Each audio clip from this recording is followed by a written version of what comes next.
Sir காலைல இருந்து bike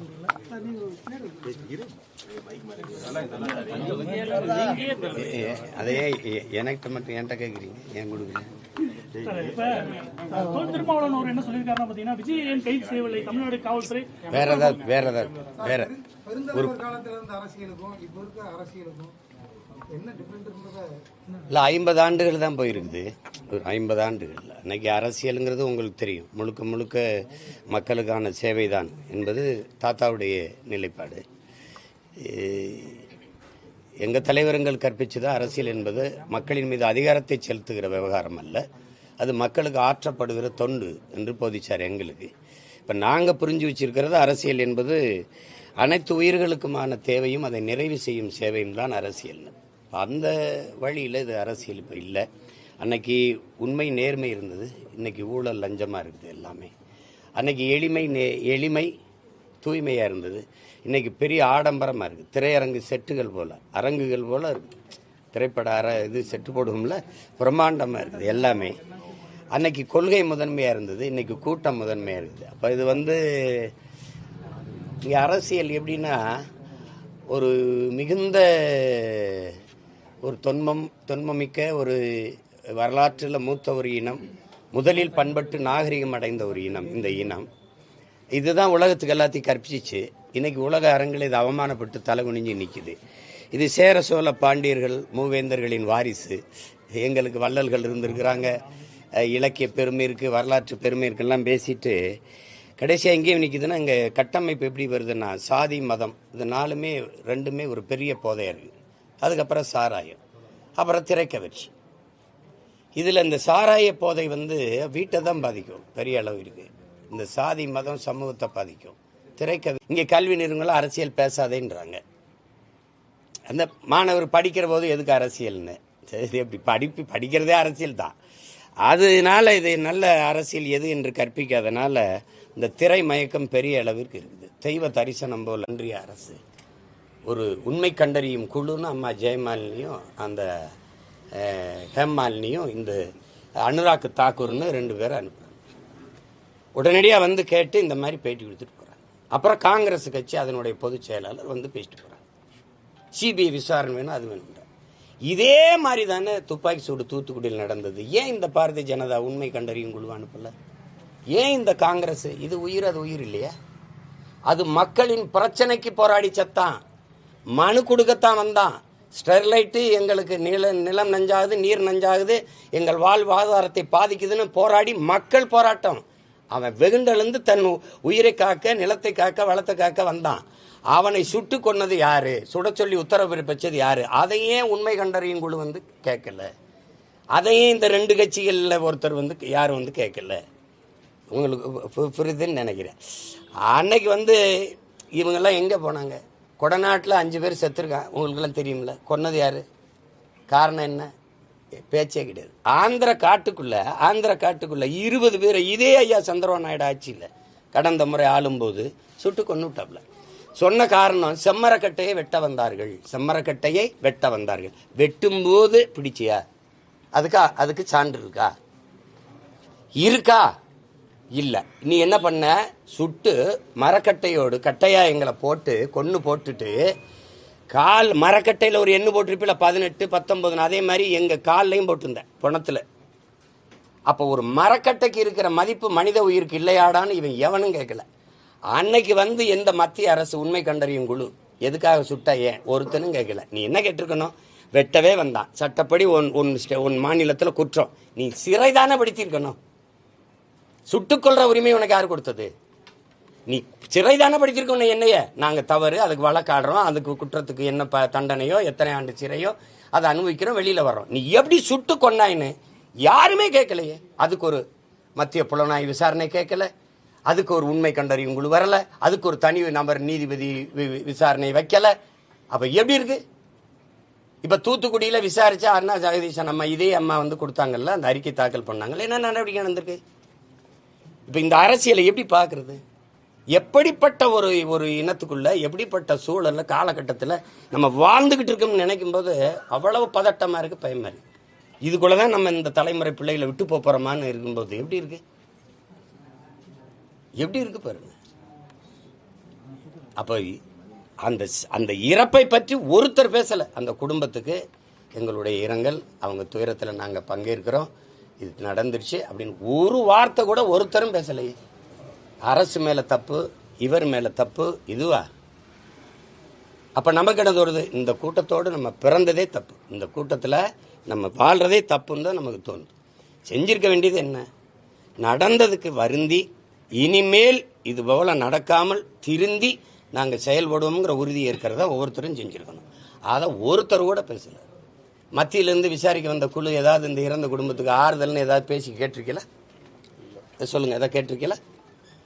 இந்த பணம் செத்தவனுக்கு வாக்கியரிசி போடுறதே தான் அதுதான் தீர்வுனே. செத்து போனால் 20 லட்சம் கொடுத்துருவோம், 10 லட்சம் கொடுத்துருவோம், 1.5 லட்சம் கொடுத்துருவோம், 2 லட்சம் கொடுத்துருவோம். இது காசா வாக்கியரிசி போடுவோம்ல, ஒரு 50-100 போடுவோம் அந்த வீடுகாட்டில் அல்லது சூடுகாட்டில். அது மாதிரி இது வந்து ஒரு லட்சமாக போட்டுறது. எப்படி எப்படி சமூகம் மேம்படுது பாருங்க. இதெல்லாம் ஒன்றும் சொல்றதுக்கு இல்லை. இது இந்த அது இப்பேற்பட்ட தலைவனுடைய வீட்டு வாசல் நின்று பேசுறதுக்கு வெக்கப்படுறேன் நான். 50 ஆண்டு தான், அரை நூற்றாண்டு தான் இருக்கு. எவ்வளவு கேவலமா ஆயிடுச்சு பாருங்க அரசியல், எப்படி ஆயிடுச்சு பாருங்க. அது மிகுந்த வலியா இருக்குது, ரொம்ப சொல்ல முடியாத துயரமா இருக்குது. என்ன பண்றதுன்னு தெரியல. நேற்று மத்திய அரசு நிதி பகிர்வு வந்து அளிச்சிருக்கிறாங்க மாநிலங்களுக்கு. அதுல பாஜக ஆளுகிற மாநிலங்கள்ல அதிக நிதி பகிர்வும், தமிழ்நாட்டுக்கு 4000 கோடி வந்து ஒதுக்கி இருக்கிறாங்க. இதே உத்தரப்பிரதேசத்துக்கு 18,000 கோடி ஒதுக்கி இருக்கிறாங்க. இது எப்படி நீங்க பாக்குறீங்க? அது அவங்க மாநிலம், இது நம்ம மாநிலம். அதை நீ என்கிட்ட கேள்வி வைக்கிற, நீங்க உணரணும். நான் அதை சொன்னா என்னை ஃபாசிஸ்டும்பிங்க, செப்பரேட்டிஸ்டும்பிங்க, என்னை இனவெறியன்பீங்க. ஆனா இந்தியாவில் பொருளாதாரத்தை நிரப்புகிற மாநிலத்தில் எனக்கு என்ன எத்தனாவது இடம்? அப்ப எனக்கு என்ன மதிப்பு இருக்கு? என் வரியை புறம் கட்ட உத்தரப்பிரதேசத்தை விட குறையா எனக்கு 4 விழுக்காடு 5 விழுக்காடு வரி இருக்கா? சொல்லுங்க, நீங்க சொல்லுங்க. எங்களை இந்த நாட்டாளர்கள் ஆள்பவர்கள் எங்களை இந்த நாட்டு குடிமக்களாக ஏற்க மாட்டார்கள். அதுக்கு பல சான்று சொல்லியிருக்கேன் நான். இது புதுசா ஒன்றும் இல்லை. இது தேர்தல் வருது 4 மாசத்துலங்கிறதுக்காகத்தான் அந்த உண்மை கண்டறியும் குழுலாம் ஓடி வருது. இதே இன்னும் 1 வருஷம் இருக்குதுன்னா எவனும் செத்தா என்னடா எனக்கு என்னன்னு போயிருப்பான். இந்திய கடலுக்குள் செத்து விழுகிற மீனவனே அது இந்திய மீனவன் ஏற்காது, தமிழ் மீனவன் தான் சொல்லும், தமிழர்கள் தான் சொல்லும், அப்படித்தானே சொல்லும். அதனால இப்போ நாங்கள் இலங்கையிலிருந்து ஈழத்திலிருந்து குடி வந்தோம்ல, இங்கே வந்தோம்ல, அகதியாக ஏதிலிகளாக வந்தோம்ல, எல்லா நாட்டவருக்கும் குடியுரிமை கொடுக்குற இந்தியா எங்களுக்கு ஏன் கொடுக்கல? ஏன்னா நாங்கள் தமிழர்கள், எங்களை ஏற்காது. அதனால எங்களை வச்சிருக்கிறதே இந்த நாட்டில் எங்கள் வளத்தை சுரண்டி கொழுக்கவும், எங்கள் வரியை வாங்கி கொள்ளவும் தான் எங்களுக்கு வாக்கு இருக்குது. அது பிறவும் தான். இல்லைன்னா அது எங்களை ஒரு உயிராகவே மதிக்காது. எங்களுக்கு ஒரு உயிர் இருக்குது, உணர்வு இருக்குது, அதுக்கு ஒரு உரிமை இருக்குன்னு நினைக்காது. இது ஒரு நிகழ்வு தானே, ஒரு நிகழ்வு தானே, ஒருங்கிணைந்த இந்தியா தானே, ஒரே நாடு தானே. காவிரியில் எனக்கு ஏன் தண்ணி வாங்கி தர முடியல? என் மீனவன் சாவை சகித்து கொண்டு இருக்குது. அவன் ஓ நாட்டு குடிமகன் இல்லையா? குஜராத் மீனவன் ஒருவனை பாகிஸ்தான் கடற்படை கைது செஞ்சிருது. இந்திய கடற்படை விரட்டி போய் தாக்கி பிடிச்சு அவரை மீட்டு கொண்டு வருது. ஆனா எங்க மீனவர்களை, இத்தனை மீனவர்களை கைது செஞ்சு போகுது. வாரம் ஒரு செய்தி வருது, இந்த கடற்படை ராணுவம் போய் தடுத்து பிடிச்சு மீட்டு கொண்டு வந்ததுங்க செய்தியை நீங்க யாராவது படிச்சிருக்கீங்களா? ஏன்னா அவனுக்கு உயிர் இருக்குது, எங்களுக்கு உயிர் இல்லை. தமிழன் வாழ்ந்தா என்ன, செத்தா என்ன? எங்க அக்கா தங்கச்சி தாலி எடுத்தா அவனுக்கு என்ன? அதனால எங்களை ரெண்டாந்தர குடிமக்களாக தான் பார்க்குது. எங்களை இந்த நாட்டின் குடிமக்களாக பார்க்காது. அந்த நாட்டு வட இந்தியர்கள் அவர்களை பொறுத்த வரைக்கும் காங்கிரஸோ பாரதிய ஜனதாவோ, இந்தியன் என்பவன் இந்தி பேசுகிறவன் தான். இந்தியா என்பது இந்தி பேசுகிற மாநிலங்கள் தான். நாங்கள்லாம் சும்மா ஒரு தொங்கு சதை மாதிரி இருக்கோம். உங்களுக்கு புரியுது நினைக்கிறேன். இந்தியாவில் எந்த மாநிலத்தில் இவ்வளவு நச்சு திட்டங்கள் நிறைவேற்றப்பட்டிருக்கு? ஸ்டெர்லைட், அணு உலை, மீத்தேனி, ஈத்தேனி, நிலக்கரி, இந்த கையில் எரிவாயு, உயர் மின்னழுத்த இந்த மாதிரி நச்சு திட்டங்கள் இருக்குல்ல. இந்தியாவில் எந்த மாநிலத்தில் அருகில் இருக்க? கேரளாவில் இருக்கா? கேரளாவில் இருக்கா? கேரளாவிலிருந்து கையில் எரிவாயு பதிச்சு வரும்போது சாலையில் பதிச்சு வர்ற, தமிழ்நாட்டிலிருந்து கர்நாடகாவுக்குள்ள கொண்டு போகும்போது சாலையில் பதிச்சுக்கிட்டு போற, ஏன் மண்ணில் மட்டும் ஏன் நஞ்சை நிலத்தை நெஞ்ச 2ஆ பிளந்த மாதிரி வயலுக்குள்ள கொண்டு வர? ஏன்னா எனக்கு கேட்க ஆள் இல்லை. எல்லா நச்சு திட்டங்களும் இங்க இருக்கு. கேரளாவில் எத்தனை அணுவில் இருக்கு? கேரளாவையும் கடற்கரை இருக்கு, அங்கேயும் அந்த ஸ்டெர்லைட்டை நிறுவல. ஏன்னா அவனுக்கு பெத்தவன் அப்பனா இருக்கான், தொலைச்சி போடுவேன். அணு உலையை கொண்டு போகும்போது நான் வெளிச்சத்தில் வாழ்றதை விட உயிரோட வாழ்றது முக்கியம் எடுத்துட்டு போன்ட்டான். இங்கே எங்களுக்கு அப்படி பேச ஆள் இல்லை.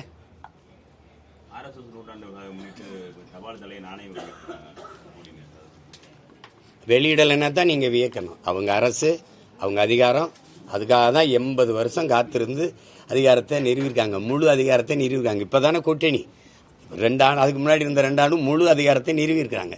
இப்போ வெளியிடலைன்னா நம்ம வருத்தப்படணும், அது சந்தேகிக்கணும். அவ வெளியிடுவாங்க, இதெல்லாம் நடக்கும் தானே. அது தெரியாமல் தானே நீங்கள் வெளில வச்சுருக்கவங்க வாக்கு போட்டிருக்காங்க. சொல்லுங்க, திமுக வந்தால் எல்லா படத்தையும் அவங்க தான் வெளியிடுவாங்க, சினிமாவே அவங்க கட்டுப்பாட்டில் தான் இருக்கும், எல்லாமே அவங்க கட்டுப்பாட்டில் தான் இருக்கும் அப்படின்னு இப்போ பேசி பயன் இல்லை. வந்தால் இருக்கும்னு தெரிஞ்சுதான் நீங்கள் வாக்கு செலுத்திருக்கீங்க. அப்புறம் இப்போ பேசி என்ன இருக்குது?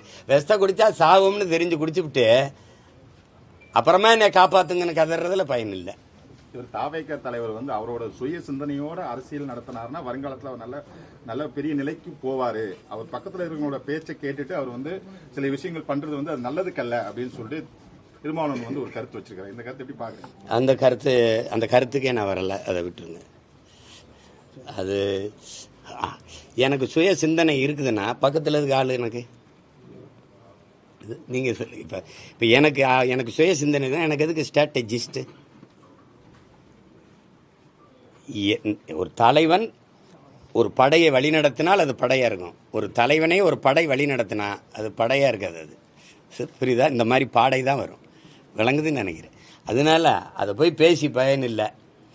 பாருங்க, இனிமேல் இருக்கிற தலைமுறையாவது கற்பித்து எது அரசியல், எது நாட்டுக்கு மக்களுக்கு நல்லது, எதை நோக்கி நம்ம பயணிக்கணும்னு கற்பித்து கொடுக்கணும். இவ்வளோ பேர் செத்து கிடக்கிறான், மறுபடி குஷி படம் மறு வெளியீடு வந்ததுக்கு போய் திரையரங்க வாசலில் இளம் பெண்களும் பிள்ளைகளும் போட்டு ஆட்டம் போட்டுக்கிட்டு இருக்கிறத பார்க்கும்போது மனசு இப்படி நிம்மதியாக இருக்குமா, இல்லை உறக்கம்தான் வருமா அவங்களுக்கு? எதை நோக்கிடா நம்ம சமூகம் போயிட்டுருக்கு, நாடு போயிட்டுருக்குன்னு பதட்டம் வராதா? இல்லை, அவர் நீதிமன்றத்தை அணுகிறாங்களே, அதாவது அங்கே போய் அவங்க பாதிக்கப்பட்ட மக்களை போய் சந்திக்கணும், அவங்க நீதிமன்றத்தை நாடி இருக்கிறாங்களே. ஏன்னா அவங்க அனுமதி மறுக்கிறதுனால தான் நாங்கள் போய் பார்க்க முடியும்னு சொல்லி இப்போ நீதிமன்றத்தை நாடி இருக்கிறாங்க. போய் கரூரில் பாதிக்கப்பட்ட மக்களை நான் சந்திக்கணும் அப்படின்னு நீதிமன்றத்தை நாடி இருக்கிறாங்க. அது அவங்க கட்சி, அவங்க முடிவு. அது எனக்கு அதில் கருத்து இல்லை. அவங்க போய் பார்க்குறதில்ல, அதில் கருத்து இல்லை, எனக்கு அது இல்லை.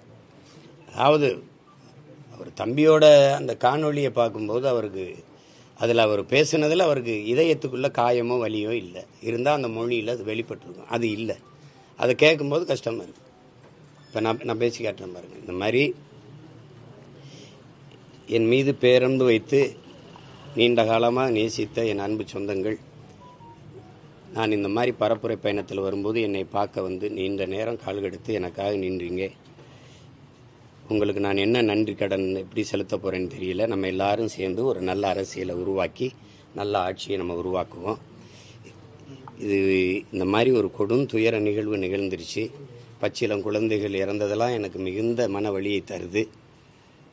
அதில் இவ்வளோ பேர் உயிரிழந்திருக்காங்க. அதுக்கு நானும் காரணமாயிட்டேன். இப்போ இந்த நிகழ்வை பொறுத்த வரைக்கும் தம்பி விஜய் அந்த இடத்துக்கு பரப்புரைக்கு போனதுனால தான் இது நிகழுது. நான் போகலைன்னா அது நிகழாதுல்ல. நான் போனதுனால தான் நிகழுது. அப்போ காரணம் யார்? மற்ற இடத்துலலாம் நடக்கலை, இங்கே ஏன் நடந்துச்சுன்னு சொல்கிறது இல்லை. அப்போ அந்த இடத்துல நடக்கணும்னு நினைக்கிறீங்களா? அந்த இடத்துல ஏன் நடக்கலைன்னு நினைக்கிறீங்களா? இங்கேருந்து பறந்து போகிற அந்த வெளிநாட்டுக்கு போகிற அந்த குஜராத்லேருந்து பறந்து போகிற விமானம் மட்டும் ஏன் வெடிச்சதுன்னு கேட்பீங்களா? சொல்லுங்கள், அப்படி கேட்பீங்களா? எல்லாரும் போகிற பேருந்து விபத்துக்குள்ளால இந்த பேருந்து மட்டும் என் விபத்துக்குள்ளாச்சுன்னு கேட்பீங்களா? அப்படி கேட்குறதே தப்பு. ஆள் புகுந்தாங்க, கத்தியால் குத்துனாங்கன்னா மருத்துவமனையில் போய் பார்த்தேன். ஒருத்தர் கூட கத்தியால் கீறின காயத்தில் வந்து படுத்திருக்கலையே. காலில் கையில் காயம், கழுத்தில் காயம், எல்லாம் மிதிச்சுது. அவங்களே சொல்கிறாங்க, மயங்கிட்டோம், கீழே விழுந்தோன்னா மிதிச்சிட்டாங்க. சில பேர் நாங்கள் போகிறோன்னா இல்லை தலைவர் வந்துடுவார், நில்லுங்கன்னு எங்களை நிறுத்திட்டாங்க. அதில் நெரிசலில் சிக்கிட்டோம், மயக்கம் வந்துடுச்சு, இதான் சொல்கிறாங்க. ஏன்னா காலையிலேருந்து சாப்பிடல, நீர் அருந்தேன். தம்பிக்கிட்டே கேட்குறாரு தண்ணியை தூக்கி போடுங்க அப்படின்னு. ஒருத்தர் தேவைக்கு போடுறாரு. அப்போ சுற்றி இருக்க எல்லாருக்கும் தாகம் தானே. பேசும்போது அந்த வலியை அவர் கடத்தியிருக்கணும், ரொம்ப உருக்கமாக கடத்தியிருக்கணும். அது செய்யலை. இப்போ நம்ம பேசுகிறோம், மாண்புமிகு தமிழக முதல்வர் அவர்களுக்கு சட்டப்படி நீங்கள் நடவடிக்கை எடுக்கணும்னு இருந்தால் என் மேலே எடுங்க. என்னை நம்பி வந்தவர்களை, என் உடன் இருக்கிறவர்களை நீங்கள் கைது செய்ய வேண்டாம், அவர்கள் மேலே நடவடிக்கை எடுக்கலாம், இதுக்கு நான் தான் பொறுப்பு, என் மேலே நடவடிக்கை எடுங்க. இப்படி தான் பேசியிருக்கணும். நீங்கள் ஏதாவது பழி வாங்கணும்னு நினச்சா நீங்கள் என்னென்னா இது எப்படி திரைப்பட கதாநாயக வசனம் மாதிரி இருக்குது. எப்படின்னா அங்கே கதாநாயகி குடும்பத்தையெல்லாம் கட்டி வச்சுக்கிட்டு என்னை பிடிச்சி வச்சுட்டு கேட்கும்போது தொடர்தான் இருந்தால் என்னையை தொடு, அவங்களையெல்லாம் விடு அப்படின்னு வசனம் பேசுவோம்ல, அப்படி இருக்கு பார்க்கும்போது. அது நல்ல அணுகுமுறை இல்லை. கேட்கும்போது அது எப்படி வரும்? அந்த சிஎம் சார் அப்படிங்கிறத அது சின்ன பிள்ளை விளையாட்டுக்கு கூப்பிட்ற மாதிரி இருக்குது. ஒரு அந்த அவர் மேலே நம்ம உங்களுக்கு மதிப்பு இல்லாமல் போட்டோம். ஆனால் உட்கார்ந்துருக்கிற அந்த நாற்காலி இந்த நிலத்தில் பெரும்பெரும் தலைவன் உட்கார்ந்தது. ஓமந்தூர் ராமசாமி ரெட்டியார் தாத்தன், குமாரசாமி ராஜா, மூதறிஞர் ராஜாஜி, பெருந்தலைவன் காமராஜ், பேரறிஞர் அண்ணா போன்ற பெருந்தலைவர்கள் இருந்த ஒரு இடம் அது. அது பார்த்து பேசணும். சிஎம் சார் அப்படிலாம் பேசக்கூடாது. அது தன்மையான பதிவாக இல்லை. அது பார்க்கும்போது அந்த இறப்பை விட வலியாக இருக்குது நமக்கு. அதுக்கு பின்னாடி நடக்கிற நிகழ்வுகள் இருக்குல்ல, அதை விட வேதனையை தருது. அதுதான் சங்கடங்களாக இருக்குது. ரொம்ப இதை எப்படி கொண்டுகிட்டு போகிறது இந்த சமூகத்தை? இதுக்கு முன்னாடி எத்தனையோ நடிகர்கள் வந்திருக்காங்க. ஐயா விஜயகாந்த் தொடங்கியிருக்கிறாரு, அண்ணன் சரத்குமார் தொடங்கியிருக்காங்க, அண்ணன் கார்த்திக் அவர்கள், இப்போ அண்ணன் கமலஹாசன், இவங்கெல்லாம். ஆனால் இப்படி இல்லை. இப்படி இவ்வளோ காலம் இவ்வளோ நேரம் காத்திருந்து இப்படி இருந்தாங்க, பசிப்பட்டினா இருந்தாங்க, மயங்கி, இந்த மாதிரி நிகழ்வுகள் தொடரலை. அதனால் இனி வரும் காலங்களில் இந்த முறையை மாற்றணும். இந்த தெருவாக போய் கேட்குறது, ஊராக போய் கூட்டம் போடுறது, எல்லா நாடுகளையும் பார்க்குறீங்க நீங்கள். வளர்ந்து விட்ட நாடுகள், வளர்ந்து கொண்டிருக்க நாடுகள், ஆப்பிரிக்க நாடுகள், இல்லை அமெரிக்கா, ஆஸ்திரேலியா, ஐரோப்பிய நாடுகள் எல்லாம் யாராவது இப்படி போடுறாங்களா கூட்டம்னு பாருங்கள். ஒரு இடத்த கொடுப்பாங்க, அந்த உட்காந்து இவர் இப்போ அமெரிக்கானா பைடன் பேசுவார், ட்ரம்ப் பேசுவார், ஹிலாரி கிளின்டன் பேசுவாங்க, ட்ரம்ப் பேசுவாங்க, அப்படிதான் பேசுவார். இவர் பேசுறது ஏற்புடையதுன்னா ஓட்டு போடுவாங்க, இவர் பேசுறது ஒரு அரங்கத்துக்குள்ள இருப்பாங்க. மற்றபடி இன்னைக்கு உள்ளங்கையில் எல்லார்ட்டையும் ஊடகம் இருக்கு. எல்லாரும் நீங்க இவ்வளவு ஊடகம் இருக்கீங்க, சீமான் என்ன பேசுறாரு, ஐயா ஸ்டாலின் என்ன பேசுறாரு, ஐயா எடப்பாடி என்ன பேசுறாரு, தம்பி விஜய் என்ன பேசுறாருன்னு கொண்டு போறீங்க. யாரு பேசுறது ஏற்புடையதோ அவங்களுக்கு வாக்கு செலுத்த போறாங்க. எவ்வளவு எளிமையா போயிருது பாருங்க. அதை விட்டு போய் ஒரு 30 நாள் இன்னைக்கு பாருங்க, மார்ச்சிலிருந்து ஏப்ரல் 2 மாதம் வெயிலில் போய் கத்தி மக்களுக்கும் தொல்லை, நமக்கும் தொல்லை, பெரிய பொருள் செலவு. ஒரு வளர்ந்து கொண்டிருக்கிற ஏழ்மையில் சிக்கியிருக்கிற வறுமையில் இருக்கிற ஒரு நாட்டின் அணுகுமுறையாக இது இல்லை. இந்த முறையவே முதல்ல தகர்க்கணும், மாற்றணும்னு நான் நினைக்கிறேன். நீங்கள் இல்லைன்னா ஒரு தலைவருக்கு ஒரு 1/2 மணி நேரம் ஒரு நாள் கொடுத்துருங்க. இன்னைக்கு உங்கள் நேரம், நீங்கள் 1/2 மணி நேரம் பேசலாம். எல்லா தொலைக்காட்சியும் எடுப்பாங்க. தேர்தல் ஆணையமே சொல்லிட்டா நான் என்ன நாட்டுக்கு நான் ஆட்சி அதிகாரத்துக்கு வந்தால் என்ன செய்வேன், நான் பேசிட்டு போகிறேன். அப்புறம் நீங்கள் பேசிட்டு போங்க. இப்போ நீங்கள் பேசிட்டு போங்க. கேட்குற மக்களுக்கு எது சரியாக இருக்கோ வாக்கு செலுத்திட்டு போகட்டும். இந்த மாதிரி சிக்கல்கள் வராதில்ல. அந்த இடத்துல கூடுற மக்கள் இல்லை. எத்தனை பேருக்கு அங்கே சுற்றி வாழ்கிறவங்களுக்கு போக்குவரத்து நெரிசல், அது எவ்வளவு பேருக்கு அந்த அக்கம் பக்கத்தில் குடியிருக்கிற வீட்டுக்காரங்களுக்கு எவ்வளவு நெரிசல், எவ்வளவு இடையூறு, அதெல்லாம் பார்க்கணும். இனி வரும் காலங்களில் பார்க்கணும். ரொம்ப கவனமாக கையாளணும்.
அதையே எனக்கு மட்டும் என்கிட்ட கேட்குறீங்க, ஏன் கொடுக்குறேன்? திருமாவளவன் அவர் என்ன சொல்லியிருக்காருன்னா பாத்தீங்கன்னா, விஜய் ஏன் கைது செய்யவில்லை தமிழ்நாடு காவல்துறை, வேற ஏதாவது பெருந்தலைவர் காலத்துல இருந்த அரசியலுக்கும் இப்ப இருக்க அரசியலுக்கும் என்ன டிஃபரன்ஸ் இல்லை, 50 ஆண்டுகள் தான் போயிருக்குது. ஒரு 50 ஆண்டுகள். அன்னைக்கு அரசியலுங்கிறது உங்களுக்கு தெரியும், முழுக்க மக்களுக்கான சேவை தான் என்பது தாத்தாவுடைய நிலைப்பாடு. எங்கள் தலைவர்கள் கற்பிச்சுதான் அரசியல் என்பது மக்களின் மீது அதிகாரத்தை செலுத்துகிற விவகாரம் அல்ல, அது மக்களுக்கு ஆற்றப்படுகிற தொண்டு என்று போதிச்சார் எங்களுக்கு. இப்போ நாங்கள் புரிஞ்சு வச்சிருக்கிறது அரசியல் என்பது அனைத்து உயிர்களுக்குமான தேவையும் அதை நிறைவு செய்யும் சேவையும் தான் அரசியல்னு. அந்த வழியில் இது அரசியல் இப்போ இல்லை. அன்னைக்கு உண்மை நேர்மை இருந்தது, இன்னைக்கு ஊழல் லஞ்சமாக இருக்குது எல்லாமே. அன்னைக்கு எளிமை தூய்மையாக இருந்தது, இன்னைக்கு பெரிய ஆடம்பரமாக இருக்குது. திரையரங்கு செட்டுகள் போல் அரங்குகள் போல் இருக்குது, திரைப்பட இது செட்டு போடுவோம்ல, பிரம்மாண்டமாக இருக்குது எல்லாமே. அன்னைக்கு கொள்கை முதன்மையாக இருந்தது, இன்னைக்கு கூட்டம் முதன்மையாக இருக்குது. அப்போ இது இங்கே அரசியல் எப்படின்னா ஒரு மிகுந்த ஒரு தொன்மமிக்க ஒரு வரலாற்றில் மூத்த ஒரு இனம், முதலில் பண்பட்டு நாகரிகம் அடைந்த ஒரு இனம். இந்த இனம் இதுதான் உலகத்துக்கு எல்லாத்தையும் கற்பிச்சிச்சு. இன்னைக்கு உலக அரங்கில் இது அவமானப்பட்டு தலை குனிஞ்சு நிற்குது. இது சேர சோழ பாண்டியர்கள் மூவேந்தர்களின் வாரிசு. எங்களுக்கு வள்ளல்கள் இருந்திருக்கிறாங்க, இலக்கிய பெருமை இருக்குது, வரலாற்று பெருமை இருக்குலாம் பேசிட்டு கடைசியாக எங்கேயும் நிற்குதுன்னா இங்கே கட்டமைப்பு எப்படி வருதுன்னா சாதி மதம் இது ரெண்டுமே ஒரு பெரிய போதையாக இருக்குது. அதுக்கப்புறம் சாராயம், அப்புறம் திரைக்கவர்ச்சி. இதில் இந்த சாராய போதை வீட்டை தான் பாதிக்கும், பெரிய அளவு இருக்குது. இந்த சாதி மதம் சமூகத்தை பாதிக்கும், திரைக்கவர்ச்சி சமூகத்தை நாட்டை பெரிய அளவுக்கு பாதிக்கும். இதில் எங்கே நிற்கிது அப்படின்னா, திரையில் தோன்றி நடித்து புகழ் பெற்றுட்டாலே நாட்டை ஆள்வதற்கு தகுதி வந்துடுது, அவருக்கு எல்லா துறை சார்ந்த அறிவும் இருக்குது, அவருக்கு தகுதி வந்துடுதுன்னு நினைக்கிற ஒரு தலைமுறையை உருவாக்கிட்டோம். இதில் எல்லார் மேலேயும் பிழை இருக்குது. எங்கிட்ட இருக்குது, உங்ககிட்ட இருக்குது, ஊடகத்துக்கிட்டே இருக்குது, பெற்றோர்கள்ட்ட இருக்குது, ஆசிரியர் பெருமக்கள்கிட்ட இருக்குது. குறிப்பாக ஆசிரியர் பெருமக்கள்கிட்ட இருக்குது. ஏன்னா அரசியலை கற்பிக்காத கல்வி இல்லை, அரசியலை தாண்டி ஆகச்சிறந்த கல்வி இல்லை. இங்கே கல்வி நிறுவனங்களும் அரசியல் பேசாதேன்றாங்க. அந்த மாணவர் படிக்கிற போது எதுக்கு அரசியல்னு, இது எப்படி படிக்கிறதே அரசியல் தான். அதனால இது நல்ல அரசியல் எது என்று கற்பிக்காதனால இந்த திரை மயக்கம் பெரிய அளவிற்கு இருக்குது. தெய்வ தரிசனம் போல, ஒரு இறை வழிபாடு போல. நம்ம கேள்விப்பட்டிருக்கோம், வெங்கடாசலபதி தரிசிக்க போய் எனக்கெல்லாம் என் உறவினர்கள் லட்டு கொடுத்தா 6 மணி நேரம் நின்று தரிசித்தேன், நல்ல தரிசனம்னு சொல்லுவாங்க. ரொம்ப நேரம் நின்று இது ஆற்றுல அழகர் இறங்கும் போதும் 15 லட்சம் பேர் கூடி ரொம்ப நேரம் கால் கடுக்க நின்று வழிபடுறான். ஒரு திரைப்பட நடிகர் வந்தாலும் நின்று ரொம்ப நேரம் நின்று பார்க்குறான். இப்போ இந்த போக்கு ஒரு நாகரிகமான சமூகத்திற்கு நல்லதில்லை. அதை நம்ம கற்பிக்க தவறிட்டோம். அப்போ எதுவுமே அவன் சிந்தனைக்குள்ள நல்ல செய்திகள் போகாது. இது பேராபத்தானது. இதை நம்ம பேசிக்கிட்டே இருக்கிறது சரியில்லை. இப்போ நடந்த சம்பவம் 41 பேர் குழந்தைகள் உட்பட இறந்துருக்காங்க, கர்ப்பிணி பெண் உட்பட. நான் போய் பார்த்து அது பெருந்துயரத்தில் சிக்கியிருக்கேன். மற்றவர்களுக்கு இதுதான் அரசியல், இதுதான் சாவு. நாங்கள் 1,70,000 சாவை 2008 2009 இனச்சாவை சந்தித்தேன். நான் களத்தில் நின்னே இனச்சாவை சந்தித்த பிள்ளை. 2வது 850 பேருக்கு மேலே கடலுக்குள்ளே இனச்சாவு, மீனவர்கள். ஆந்திர காட்டுக்குள்ளே 20 பேர் சுட்டுக்கொலை, தூத்துக்குடி துப்பாக்கி சூட்டில் 15 பேர் கொலை. இப்போ இதிலெல்லாம் எனக்கு ஒரு பதட்டம் இருக்குது, எனக்கு ஒரு வலி இருக்குது. எப்படின்னா, கள்ளச்சாராயம் குடித்து சாவு, உங்களுக்கு புரியுதுன்னு நினைக்கிறேன். அங்கே மகாதராந்த மகாபலியம் பக்கத்தில் ஒரு இதுலையும், இங்கே கள்ளக்குறிச்சியிலையும் சாவு நீங்கள் பார்த்தீங்க. 63 பேர்கிட்ட சாவு. இது இந்த ஆட்சியாளர்களில் மெத்தனத்தில் நடந்துருச்சு, இவங்களால் நடந்த பிள்ளை. இதுக்கு உடனே தம்பி விஜய் போயிடுறாப்புல, அந்த போதை எது? வாய் வழியே போதை. இது திரைக்கவர்ச்சிங்கிறது கண்ணு வழியே காது வழியே போதை. இந்த இடத்துல இவர் வந்ததுனால இவர் வர்றாரு, இந்த கூட்டத்தில் நெரிசலில் 41 பேர் இறந்துடுறாங்க. உடனடியாக ஐயா முதல்வர் ஸ்டாலின் போயிடுறாப்புல. அந்த இடத்துக்கு அவர் போகல, இந்த இடத்துக்கு இவர் வரல. அதுக்கு யார் காரணமோ அவர் போல, இதுக்கு யார் காரணமோ இவர் வரல. இந்த அரசியலை பாருங்க. இப்போ உடனடியாக மத்தியில் ஆண்டு கொண்டிருக்கிற பாரதிய ஜனதா இந்திய ஒன்றிய அரசு ஒரு உண்மை கண்டறியும் குழுன்னு அம்மா ஜெயமாலினியும் அந்த ஹேமாலினியும் இந்த அனுராக் தாக்கூர்னு 2 பேரை அனுப்புகிறாங்க. உடனடியாக கேட்டு இந்த மாதிரி பேட்டி கொடுத்துட்டு போகிறாங்க. அப்புறம் காங்கிரஸ் கட்சி அதனுடைய பொதுச் செயலாளர் பேசிட்டு போகிறாங்க. சிபிஐ விசாரணை வேணும், அது வேணும். இதே மாதிரி தானே துப்பாக்கி சூடு தூத்துக்குடியில் நடந்தது. ஏன் இந்த பாரதிய ஜனதா உண்மை கண்டறியும் குழு அனுப்பல? ஏன் இந்த காங்கிரஸ்? இது உயிர், அது உயிர் இல்லையா?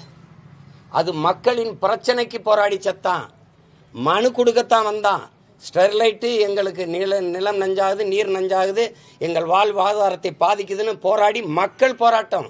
அவன் வெகுண்டெழுந்து தன் உயிரை காக்க, நிலத்தை காக்க, வளத்தை காக்க வந்தான். அவனை சுட்டு கொன்னது யாரு? சுட சொல்லி உத்தரவு பிறப்பிச்சது யாரு? அதையே உண்மை கண்டறியும் குழு வந்து கேட்கல. அதையே இந்த 2 கட்சிகளில் ஒருத்தர் வந்து யாரும் வந்து கேட்கல. உங்களுக்கு புரியுதுன்னு நினைக்கிறேன். அன்னைக்கு வந்து இவங்கெல்லாம் எங்கே போனாங்க? கொடநாட்டில் 5 பேர் செத்துருக்கான். உங்களுக்கெல்லாம் தெரியுமில்ல. கொன்னது யாரு? காரணம் என்ன? பேச்சே கிடையாது. ஆந்திர காட்டுக்குள்ள 20 பேரை இதே ஐயா சந்திரபாபு நாயுடு ஆட்சியில் கடந்த முறை ஆளும்போது சுட்டு கொண்டு விட்டாப்ல. சொன்ன காரணம் செம்மரக்கட்டையை வெட்ட வந்தார்கள். வெட்டும்போது பிடிச்சியா? அதுக்கு சான்று இருக்கா? இல்லை. நீ என்ன பண்ண? சுட்டு மரக்கட்டையோடு கட்டையா எங்களை போட்டுட்டு கால் மரக்கட்டையில் ஒரு எண்ணு போட்டிருப்பில 18, 19. அதே மாதிரி எங்கள் கால்லையும் போட்டிருந்தேன் பணத்தில். அப்போ ஒரு மரக்கட்டைக்கு இருக்கிற மதிப்பு மனித உயிருக்கு இல்லையாடான்னு இவன் எவனும் கேட்கல. அன்னைக்கு வந்து எந்த மத்திய அரசு உண்மை கண்டறியும் குழு எதுக்காக சுட்டா ஏன் ஒருத்தனும் கேட்கல. நீ என்ன கேட்டிருக்கணும்? வெட்டவே வந்தான். சட்டப்படி ஒன் மாநிலத்தில் குற்றம். நீ சிறை தானே படுத்தியிருக்கணும். சுட்டுக்கொள்ற உரிமை உனக்கு யார் கொடுத்தது? நீ சிறை தானே படிச்சிருக்கோம். என்னைய நாங்கள் தவறு, அதுக்கு வழக்காடுறோம், அதுக்கு குற்றத்துக்கு என்ன தண்டனையோ, எத்தனை ஆண்டு சிறையோ அதை அனுபவிக்கிறோம், வெளியில் வர்றோம். நீ எப்படி சுட்டு கொண்டாயின்னு யாருமே கேட்கலையே. அதுக்கு ஒரு மத்திய புலனாய்வு விசாரணை கேட்கல, அதுக்கு ஒரு உண்மை கண்டறியும் குழு வரல, அதுக்கு ஒரு தனி நபர் நீதிபதி விசாரணை வைக்கல. அப்ப எப்படி இருக்கு? இப்ப தூத்துக்குடியில விசாரிச்சா அண்ணா ஜெகதீசன் அம்மா இதே அம்மா வந்து கொடுத்தாங்கல்ல, அந்த அறிக்கை தாக்கல் பண்ணாங்கல்ல, என்ன நடவடிக்கை நடந்திருக்கு? இப்ப இந்த அரசியலை எப்படி பாக்குறது? எப்படிப்பட்ட ஒரு இனத்துக்குள்ள எப்படிப்பட்ட சூழல்ல காலகட்டத்தில் நம்ம வாழ்ந்துகிட்டு இருக்கோம்னு நினைக்கும் போது அவ்வளவு பதட்டமா இருக்கு, பயமா இருக்கு. இதுக்குள்ளதான் நம்ம இந்த தலைமுறை பிள்ளைகளை விட்டு போறோமான்னு இருக்கும்போது எப்படி இருக்கு பாருங்க. அப்ப அந்த இறப்பை பற்றி ஒருத்தர் பேசல. அந்த குடும்பத்துக்கு எங்களுடைய இரங்கல், அவங்க துயரத்தில் நாங்க பங்கேற்கிறோம், இது நடந்துருச்சு அப்படின்னு ஒரு வார்த்தை கூட ஒருத்தரும் பேசலையே. அரசு மேல தப்பு, இவர் மேல தப்பு, இதுவா? அப்ப நமக்கு என்ன தோணுது? இந்த கூட்டத்தோடு நம்ம பிறந்ததே தப்பு, இந்த கூட்டத்தில் நம்ம வாழ்றதே தப்புன்னு தான் நமக்கு தோணுது. செஞ்சிருக்க வேண்டியது என்ன? நடந்ததுக்கு வருந்தி இனிமேல் இது போல நடக்காமல் திருந்தி நாங்கள் செயல்படுவோங்கிற உறுதி இருக்கிறத ஒவ்வொருத்தரும் செஞ்சிருக்கணும். அதை ஒருத்தர் கூட பேசல. மத்தியிலிருந்து விசாரிக்க வந்த குழு ஏதாவது இந்த இறந்த குடும்பத்துக்கு ஆறுதல்னு ஏதாவது பேசி கேட்டிருக்கல? சொல்லுங்க, எதாவது கேட்டிருக்கல? இந்த பணம் செத்தவனுக்கு வாக்கியரிசி போடுறதே தான் அதுதான் தீர்வுனே. செத்து போனால் 20 லட்சம் கொடுத்துருவோம், 10 லட்சம் கொடுத்துருவோம், 1.5 லட்சம் கொடுத்துருவோம், 2 லட்சம் கொடுத்துருவோம். இது காசா வாக்கியரிசி போடுவோம்ல, ஒரு 50, 100 போடுவோம் அந்த வீடுகாட்டில் அல்லது சூடுகாட்டில். அது மாதிரி இது வந்து ஒரு லட்சமாக போட்டுறது. எப்படி சமூகம் மேம்படுது பாருங்க. இதெல்லாம் ஒன்றும் சொல்றதுக்கு இல்லை. அது இப்பேற்பட்ட தலைவனுடைய வீட்டு வாசல் நின்று பேசுறதுக்கு வெக்கப்படுறேன் நான். 50 ஆண்டு தான், அரை நூற்றாண்டு தான் இருக்கு. எவ்வளவு கேவலமா ஆயிடுச்சு பாருங்க அரசியல், எப்படி ஆயிடுச்சு பாருங்க. அது மிகுந்த வலியா இருக்குது, ரொம்ப சொல்ல முடியாத துயரமா இருக்குது. என்ன பண்றதுன்னு தெரியல. நேற்று மத்திய அரசு நிதி பகிர்வு வந்து அளிச்சிருக்கிறாங்க மாநிலங்களுக்கு. அதுல பாஜக ஆளுகிற மாநிலங்கள்ல அதிக நிதி பகிர்வும், தமிழ்நாட்டுக்கு 4000 கோடி வந்து ஒதுக்கியிருக்கிறாங்க. இதே உத்தரப்பிரதேசத்துக்கு 18,000 கோடி ஒதுக்கியிருக்கிறாங்க. இது எப்படி நீங்க பாக்குறீங்க? அது அவங்க மாநிலம், இது நம்ம மாநிலம். அதை நீ என்கிட்ட கேள்வி வைக்கிற, நீங்க உணரணும். நான் அதை சொன்னா என்னை ஃபாசிஸ்டும்பிங்க, செப்பரேட்டிஸ்டும்பிங்க, என்னை இன வெறியன்பிங்க. ஆனா இந்தியாவில் பொருளாதாரத்தை நிரப்புகிற மாநிலத்தில் எனக்கு என்ன எத்தனாவது இடம்? அப்ப எனக்கு என்ன மதிப்பு இருக்கு? என் வரியை புறம் கட்டு. உத்தரப்பிரதேசத்தை விட குறையா எனக்கு 4 விழுக்காடு 5 விழுக்காடு வரி இருக்கா? சொல்லுங்க, நீங்க சொல்லுங்க. எங்களை இந்த நாட்டாளர்கள் ஆள்பவர்கள் எங்களை இந்த நாட்டு குடிமக்களாக ஏற்க மாட்டார்கள். அதுக்கு பல சான்று சொல்லியிருக்கேன் நான். இது புதுசா ஒன்றும் இல்லை. இது தேர்தல் வருது 4 மாசத்துலங்கிறதுக்காகத்தான் அந்த உண்மை கண்டறியும் குழுலாம் ஓடி வருது. இதே இன்னும் 1 வருஷம் இருக்குதுன்னா எவனும் செத்தா என்னடா எனக்கு என்னன்னு போயிருப்பான். இந்திய கடலுக்குள் செத்து விழுகிற மீனவனே அது இந்திய மீனவன் ஏற்காது, தமிழ் மீனவன் தான் சொல்லும், தமிழர்கள் தான் சொல்லும், அப்படித்தானே சொல்லும். அதனால இப்போ நாங்கள் இலங்கையிலிருந்து ஈழத்திலிருந்து குடி வந்தோம்ல, இங்கே வந்தோம்ல, அகதியாக ஏதிலிகளாக வந்தோம்ல, எல்லா நாட்டவருக்கும் குடியுரிமை கொடுக்குற இந்தியா எங்களுக்கு ஏன் கொடுக்கல? ஏன்னா நாங்கள் தமிழர்கள், எங்களை ஏற்காது. அதனால எங்களை வச்சிருக்கிறதே இந்த நாட்டில் எங்கள் வளத்தை சுரண்டி கொழுக்கவும், எங்கள் வரியை வாங்கி கொள்ளவும் தான் எங்களுக்கு வாக்கு இருக்குது. அது பிறவும் தான். இல்லைன்னா அது எங்களை ஒரு உயிராகவே மதிக்காது. எங்களுக்கு ஒரு உயிர் இருக்குது, உணர்வு இருக்குது, அதுக்கு ஒரு உரிமை இருக்குன்னு நினைக்காது. இது ஒரு நிகழ்வு தானே, ஒருங்கிணைந்த இந்தியா தானே, ஒரே நாடு தானே. காவிரியில் எனக்கு ஏன் தண்ணி வாங்கி தர முடியல? என் மீனவன் சாவை சகித்து கொண்டு இருக்குது. அவன் நாட்டு குடிமகன் இல்லையா? குஜராத் மீனவன் ஒருவனை பாகிஸ்தான் கடற்படை கைது செஞ்சிருது. இந்திய கடற்படை விரட்டி போய் தாக்கி பிடிச்சு அவரை மீட்டு கொண்டு வருது. ஆனால் எங்கள் மீனவர்களை இத்தனை மீனவர்களை கைது செஞ்சு போகுது. வாரம் ஒரு செய்தி வருது, இந்த கடற்படை இராணுவம் போய் தடுத்து பிடிச்சு மீட்டு கொண்டு வந்ததுங்க செய்தியை நீங்கள் யாராவது படிச்சிருக்கீங்களா? ஏன்னா அவனுக்கு உயிர் இருக்குது, எங்களுக்கு உயிர் இல்லை. தமிழன் வாழ்ந்தா என்ன, செத்தா என்ன? எங்கள் அக்கா தங்கச்சி தாலி எடுத்தா அவனுக்கு என்ன? அதனால எங்களை ரெண்டாந்தர குடிமக்களாக தான் பார்க்குது. எங்களை இந்த நாட்டின் குடிமக்களாக பார்க்காது. அந்த நாட்டு வட இந்தியர்கள் அவர்களை பொறுத்த வரைக்கும் காங்கிரஸோ பாரதிய ஜனதாவோ, இந்தியன் என்பவன் இந்தி பேசுகிறவன் தான். இந்தியா என்பது இந்தி பேசுகிற மாநிலங்கள் தான். நாங்கள்லாம் சும்மா ஒரு தொங்கு சதை மாதிரி இருக்கோம். உங்களுக்கு புரியுது நினைக்கிறேன். இந்தியாவில் எந்த மாநிலத்தில் இவ்வளவு நச்சு திட்டங்கள் நிறைவேற்றப்பட்டிருக்கு? ஸ்டெர்லைட், அணு உலை, மீத்தேனி, ஈத்தேனி, நிலக்கரி, இந்த கையில் எரிவாயு, உயர் மின்னழுத்த இந்த மாதிரி நச்சு திட்டங்கள் இருக்குல்ல. இந்தியாவில் எந்த மாநிலத்தில் அருகில் இருக்க? கேரளாவில் இருக்கா? கேரளாவிலிருந்து கையில் எரிவாயு பதிச்சு வரும்போது சாலையில் பதிச்சு வர்ற, தமிழ்நாட்டிலிருந்து கர்நாடகாவுக்குள்ளே கொண்டு போகும்போது சாலையில் பதிச்சுக்கிட்டு போகிற, ஏன் மண்ணில் மட்டும் ஏன் நஞ்ச நிலத்தை நெஞ்ச ரெண்டா பிளந்த மாதிரி வயலுக்குள்ளே கொண்டு வர? ஏன்னா எனக்கு கேட்க ஆள் இல்லை. எல்லா நச்சு திட்டங்களும் இங்கே இருக்கு. கேரளாவில் எத்தனை அணுவில் இருக்கு? கேரளாவையும் கடற்கரை இருக்கு. அங்கேயே அந்த ஸ்டெர்லைட்டை நிறுவல. ஏன்னா அவனுக்கு பெத்தவன் அப்பனா இருக்கேன், தொலைச்சி போடுவேன். அணு உலையை கொண்டு போகும்போது நான் வெளிச்சத்தில் வாழ்றதை விட உயிரோட வாழ்றது முக்கியம் எடுத்துகிட்டு போன்ட்டான். இங்கே எங்களுக்கு அப்படி பேச ஆள் இல்லை.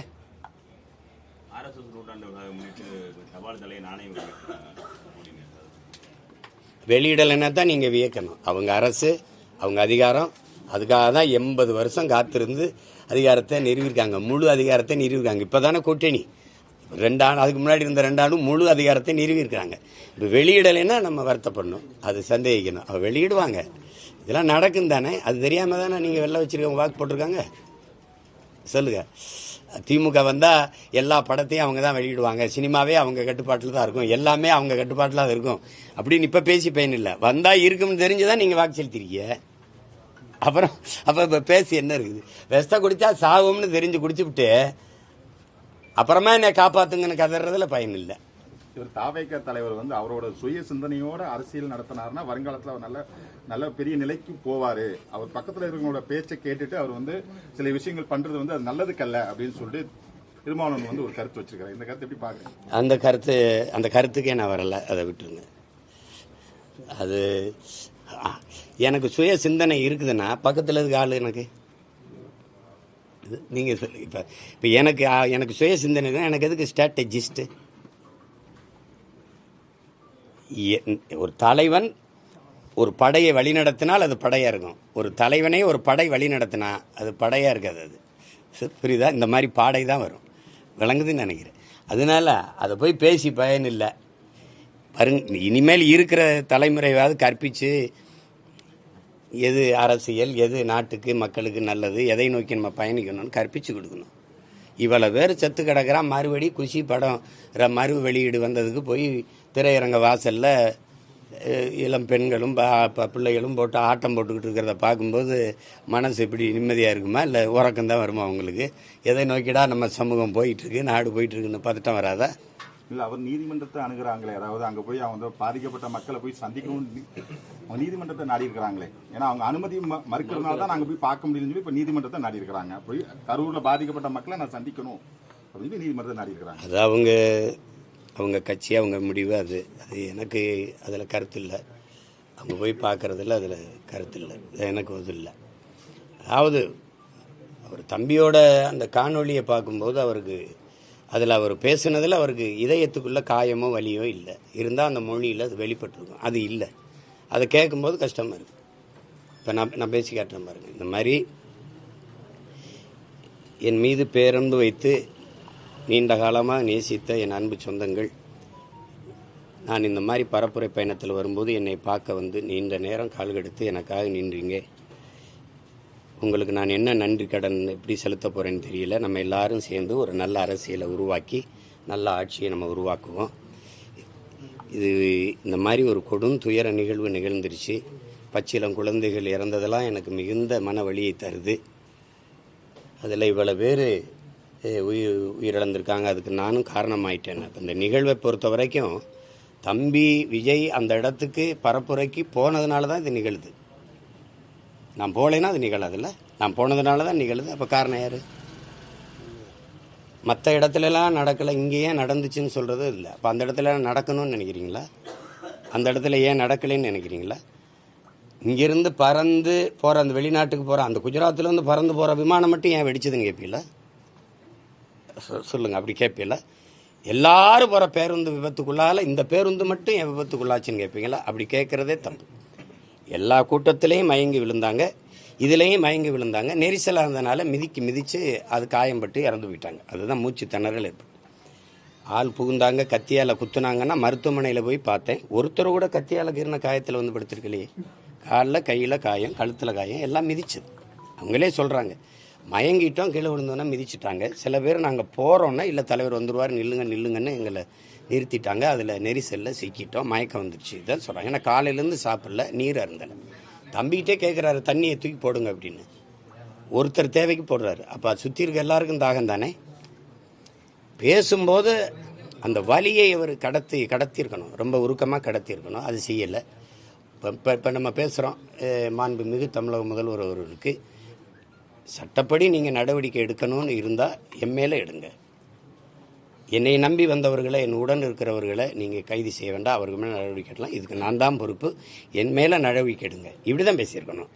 நீங்கள் ஏதாவது பழி வாங்கணும்னு நினச்சா நீங்கள் என்னென்னா, இது எப்படி திரைப்பட கதாநாயக வசனமாக இருக்குது. இப்படின்னா அங்கே கதாநாயகி குடும்பத்தையெல்லாம் கட்டி வச்சுக்கிட்டு என்னை பிடிச்சி வச்சுட்டு கேட்கும்போது தொடர்தான் இருந்தால் என்னையை தொடு, அவங்களையெல்லாம் விடு அப்படின்னு வசனம் பேசுவோம்ல, அப்படி இருக்கு பார்க்கும்போது. அது நல்ல அணுகுமுறை இல்லை. கேட்கும்போது அது எப்படி வரும்? அந்த சிஎம் சார் அப்படிங்கிறதே அது சின்ன பிள்ளை விளையாட்டுக்கு கூப்பிட்ற மாதிரி இருக்குது. ஒரு அந்த அவர் மேலே நம்ம உங்களுக்கு மதிப்பு இல்லாமல் போட்டோம். ஆனால் உட்கார்ந்து இருக்கிற அந்த நாற்காலி இந்த நிலத்தில் பெரும்பெரும் தலைவன் உட்கார்ந்தது. ஓமந்தூர் ராமசாமி ரெட்டியார் தாத்தன், குமாரசாமி ராஜா, மூதுரிஞர் ராஜாஜி, பெருந்தலைவன் காமராஜ், பேரறிஞர் அண்ணா போன்ற பெருந்தலைவர்கள் இருந்த ஒரு இடம் அது. அதில் அது பார்த்து பேசணும். சிஎம் சார் அப்படிலாம் பேசக்கூடாது. அது தன்மையான பதிவாக இல்லை.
படகு நாங்க வெளியே வந்தோம்.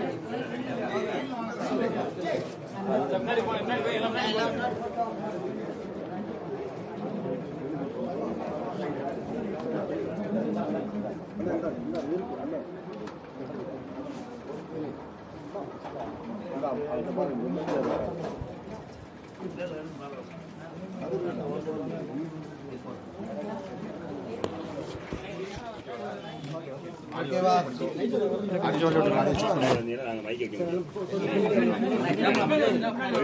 நீங்க கொஞ்சம் கேமரா வச்சு மைக் வைக்கிறது கேமரா பின்னாடி வருவாங்க.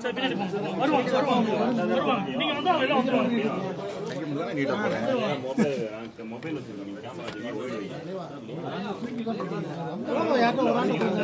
கேமரா